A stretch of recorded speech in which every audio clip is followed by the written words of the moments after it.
Hi everyone, just a quick video. So I've put together this little kit. It's 10 pages.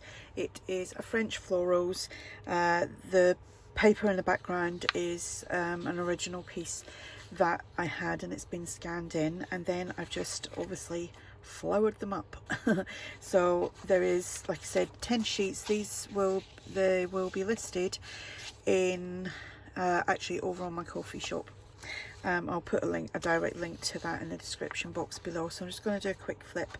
I'm going to be using these in the journal that I'm making at the moment. I started off just making a couple, and then I've sat all afternoon making these.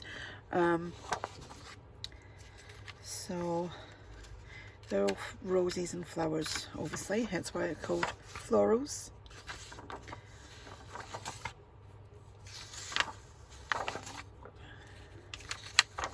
That one kind of looks goldy.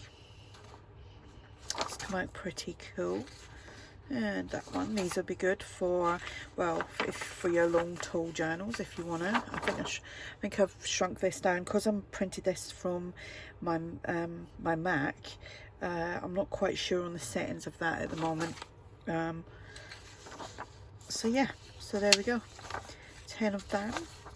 Like I said, they will be on my coffee shop if you want to check it out, and there's loads of freebies over there as well. Check them out as well. I think there's another kit on there. I think I might have 1 or 2 kits on there, but I'm going to start, I think I might actually just put everything and just keep my website for my journals only. So yeah, so there we go. So thanks for watching. Bye.